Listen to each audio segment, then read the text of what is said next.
History teaches us that no empire or ruler is invincible. He ruled Germany with fear and wanted the absolute power. At one point, Hitler seemed unstoppable. Hitler also thought the same. He said his empire as a 1,000-year-old Reich. But guess what? Why does tyranny always fail? And why can't dictators keep their power? People don't learn from history. Hello everyone, welcome to Echoes of Power. Today we'll talk about how tyrants fall. We'll look at some dictators figures like Hitler, Napoleon, Mussolini and Sheikh Hasina, relating to P.B. Shelley's famous poem Ozymandias. What do they teach us about power? Let's find out. I have read an interesting article recently. Adnan, what is it about? It is about Ramses II, who happens to be P.B. Shelley's Ozymandias. Well, that is interesting. Yeah, certainly it is. In the article, a biblical historian argued that he was in fact the pharaoh of Prophet Moses. He was one of the greatest and most powerful pharaoh to have ever lived. He was very boastful. He had many military conquests. Out of his pride and vanity, he said that he was in fact God. By the order of God, Prophet Moses asked him to worship the one true God, but he refused. And out of vengeance, he tried to kill Prophet Moses and his people. By the grace and miracle of God, he was drowned in the Mediterranean Sea, and that's how the great tyrant Ozymandias died. Well, I can't help but notice the parallels between Ozymandias and Hitler. In history, Hitler is a real example of this. He ruled Germany with fear and wanted the absolute power. At one point, Hitler seemed unstoppable.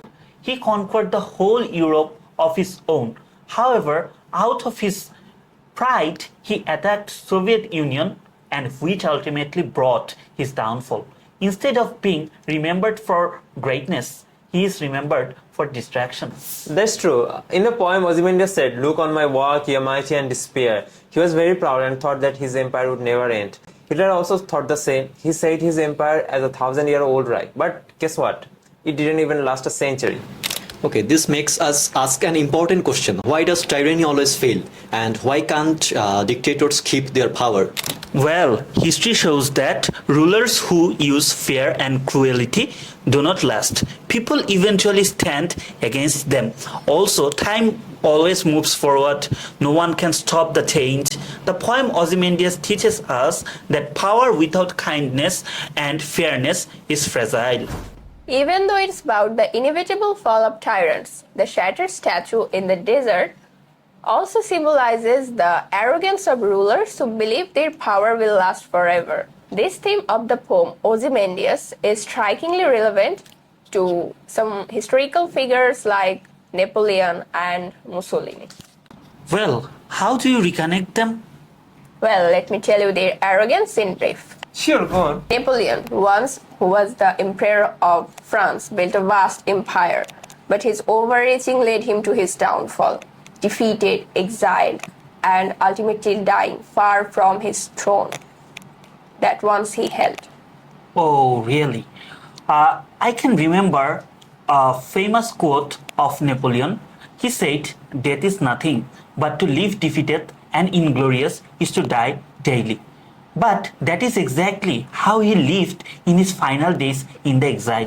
Maliha, and what about Mussolini? The same goes for Mussolini. He rose to power with grand ambitions, ruling Italy as a dictator. He was the father of fascism. He crushed the workers' movement of Italy.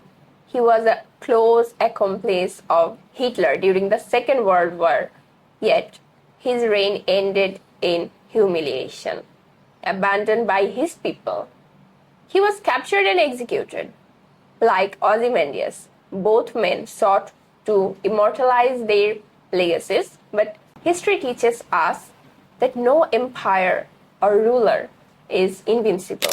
Here I agree with what Malia was saying a while ago. Power fades, statues crumble, and all that remains is a cautionary tale. If we can compare Hasina's regime with the poem Ozymandias, we can find the same thing. Yeah, Hasina has ruled Bangladesh in tyranny for over 15 years. She thought herself as invincible. When the students demanded their right, she tried to prevent them in Iron Fist. This backfired as it turned into mass uprising. She turned into a bloodthirsty maniac and about 2,000 people died by her own orders. Yet the masses did not stop and her tyrannical regime collapsed. Like the statue of Ozymandias, all of Hasina's fascist monuments collapsed like a house of cards. Her pride took her to oblivion like Ozymandias. Like Shelley once said, history is a cyclic poem written by time upon the memories of man. One thing we learn from history is that people don't learn from history. One theme is constant. Tyranny does not last forever and it must collapse. Thank you, everyone.